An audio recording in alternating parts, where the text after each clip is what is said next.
Ok, bonsoir tout le monde, bonsoir Instagram, bonsoir YouTube, bonsoir Facebook, bonsoir tout le monde. On est très content de vous retrouver comme d'habitude, c'est notre rendez-vous traditionnel. Ce soir on le fait en direct de la place de la Liberté, donc ça va être sympa.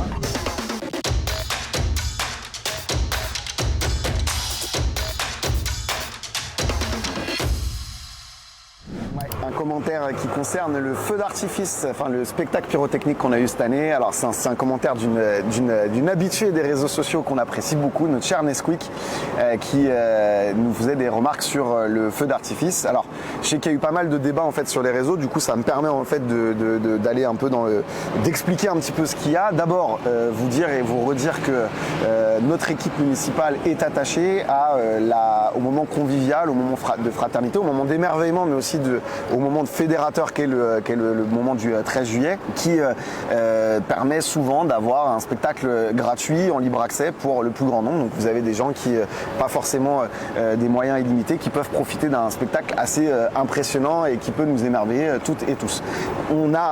Chaque année, on s'est mis en tête qu'on allait tout simplement proposer des formules un peu différentes, un peu nouvelles, qui offrent à la fois le côté émerveillement et à la fois le côté innovation. Cette année, vous aviez à la fois les feux d'artifice, mais aussi beaucoup les drones, les 200 drones qui ont survolé et qui ont fait un super spectacle qui était très agréable. Mais du coup, effectivement, cette fois-ci, comme il y avait des bruits et feux d'artifice, on retrouvait un peu de gêne, notamment pour les oiseaux qui peuplent la faune aviaire qui peuple le parc Paul-Loredan.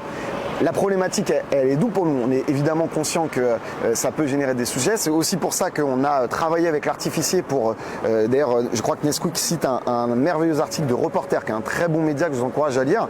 Et Reporter le spécifie bien. Il y a des spécialistes de la faune aviaire, des chercheurs au CNRS qui disent, voilà, il existe aujourd'hui, on a plusieurs études en France, elles sont peu nombreuses, c'est vrai, mais qui prouvent que le feu d'artifice peut avoir des très mauvais, des très mauvais effets sur la faune aviaire. Mais par contre, on sait aussi qu'on peut travailler à faire en sorte que le feu d'artifice soit un peu moins, bonsoir les enfants, soit un peu moins gênant pour les oiseaux. Alors comment? D'abord en ayant monté en puissance des bruits, c'est-à-dire que ça peut faire le même bruit qu'un orage par exemple. Et d'ailleurs l'article le dit très bien, si les artificiers s'adaptent pour permettre de commencer à faire des bruits qui vont surprendre, mais sans que ce soit des énormes bruits, les oiseaux. On n'utilise pas de sons signifiants, c'est-à-dire les sons qu'on utilise notamment dans les aéroports pour faire fuir les oiseaux quand on fait des feux d'artifice, mais par contre on peut avoir des bruits qui vont tout doucement mais sûrement habituer les oiseaux. C'est d'ailleurs pour ça qu'on a fait des tirs en préambule du spectacle, pour que les oiseaux sachent qu'il y avait un bruit et qu'ils s'habituent à l'idée d'avoir du bruit, ne soient pas surpris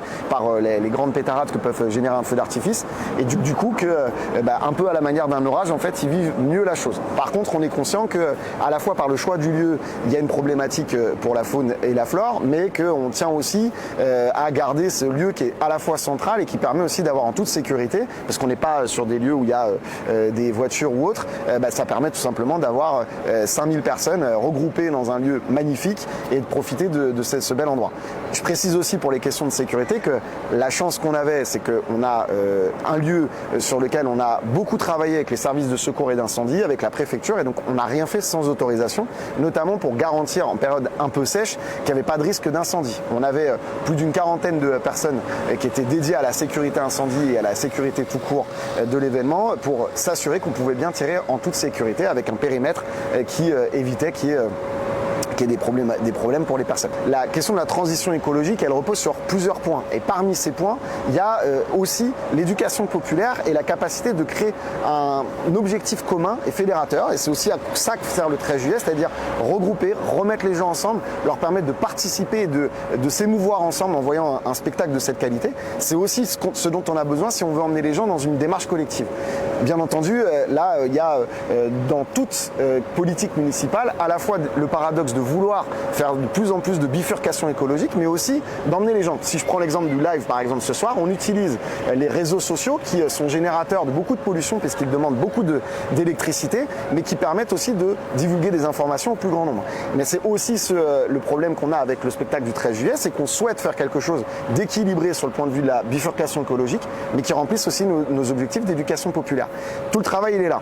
juste pour que vous soyez, cher Nesquik, d'abord, il n'y a pas une histoire de grattage de voix, parce qu'il n'y a pas d'élection, et si les gens considèrent que la prochaine fois, ils veulent voter pour d'autres personnes, je ne pense pas que le fait d'avoir choisi tel ou tel feu d'artifice ou tel spectacle aura un incident, parce que de tout temps, les spectacles ont été qualitatifs aux Ulysses, et j'espère qu'ils le seront une fois que les prochaines municipalités viendront toujours avec le même état d'esprit d'avoir quelque chose d'ambitieux. Par contre, il est évident qu'on doit peut-être travailler sur les formules, comment on fait toujours de mieux en mieux, toujours plus innovant et toujours plus ambitieux. Je pense qu'on est unanime pour dire que ce qu'on a eu cette année était un spectacle de qualité, mais comment on fait pour que les autres années, de plus en plus, on travaille sur d'autres choses. Concernant les accueils de loisirs sans hébergement, j'ai vu quelques questions sur les réseaux sociaux. On a fait le choix, parce que ça nous semble plus pertinent, de changer le système des accueils de loisirs. Plutôt que d'avoir une sectorisation géographique, on a voulu faire une sectorisation par tranche d'âge. Ce qui fait que vous avez tous les CP CE1 qui vont dans les ALSH à partir de la rentrée de septembre, qui seront accueillis aux Avelines. Ceux de CE2 seront aux 4 saisons, aux 4S, et ceux de CM1, CM2 seront au Bois des Carrés juste à côté. Pourquoi on a fait ce choix-là? D'abord parce que ça permet aux enfants d'avoir des activités qui correspondent à leur tranche d'âge. Donc dans un même lieu, on va avoir des tranches d'âge spécifiques et donc des activités dédiées à cela. Et puis ça permet aussi de favoriser les relations entre les enfants du même âge dans toute la ville. C'est-à-dire que plutôt que d'avoir les gens d'un secteur dans un lieu, là on va avoir tous les gamins d'une tranche d'âge au même endroit. Et donc que vous habitiez à Chantraine, à La Treille ou aux Avelines, vous allez vous retrouver, apprendre à vous connaître, et on trouve ça beaucoup plus pertinent, notamment pour vous permettre d'évoluer, de vous épanouir pendant le temps d'accueil de loisirs sans hébergement. Par contre, on sait aussi, il y a quelques parents qui s'inquiétaient par rapport au lieu. En fait, pas de panique. Pour faciliter le travail des familles, quand vous avez plusieurs frères et sœurs qui vont dans les centres de loisirs mais qui n'ont pas forcément le même âge, on a prévu 3 lieux qui permettent d'accueillir, c'est des points d'accueil, d'accueillir les gamins avant qu'ils aillent dans leur structure de loisirs. Et donc entre 7h30 et à 9h et entre 17h et 18h30, vous pouvez emmener ou venir chercher vos enfants à la dimancherie, dans le préau des Avelines ou aux Bergères. Et donc dans ces 3 lieux, vous avez la possibilité de venir chercher les gamins, d'emmener les gamins et de venir les chercher ensuite. C'est-à-dire que si vous avez par exemple un enfant qui est en CP et un enfant qui est en CM2, vous l'emmenez aux Avelines, celui de CP il fréquentera l'accueil des Avelines, et celui qui va au Bois des Carrés, il sera emmené depuis les Avelines directement au Bois des Carrés, ce qui vous évite de faire plusieurs allers-retours dans la ville. Donc je sais que il y avait quelques inquiétudes là-dessus, sachez que c'était tout prévu et qu'on vous permet donc à la dimancherie aux Avelines aux Bergères de déposer vos enfants qui vont rejoindre les 4S ou le Bois des Carrés. Cette année, le village des associations se passera au centre-ville. Donc on va exploiter tout ce terrain là, toute la place de la Liberté. Il va y avoir une petite, je sais pas comment dire, mais en tout cas on va barrer la route pour pouvoir permettre à certaines associations de sur le temps du village des assos, on va se retrouver. Oui, des associations que vous allez retrouver notamment sur la place de la mairie, l'esplanade. Okay. À Boris-Vian, on exploite aussi Boris-Vian, donc c'est aux associations notamment culturelles de pouvoir présenter là-bas. Donc ça nous permet nous de mettre en valeur un équipement municipal et de pouvoir. Je crois que ça a déjà été fait, ça. Je crois. Dans le centre. Oui. C'était l'époque où je crois que vous faisiez la brocante, tu sais. Ouais, j'étais pas née en fait, c'est ça. J'étais née, mais je savais pas ce qui se passait. En tout cas, on essaie de refaire dans un lieu central. Dans un lieu central qui permet le passage et. Alors pourquoi en plus c'est bien parce que d'abord il y a des transports en commun à côté. C'est ça. Et puis s'il y en a qui viennent en voiture, notamment parmi les bénévoles, on a 3 parkings. 3 parkings. Le parking faut que je cite. Ah non, ça c'est. Le parking sur le marché et le parking qui est juste là-bas. Voilà. Ça change. Un jeu concours qui va demander aux participants de pouvoir circuler, d'aller se renseigner auprès des stands, des associations.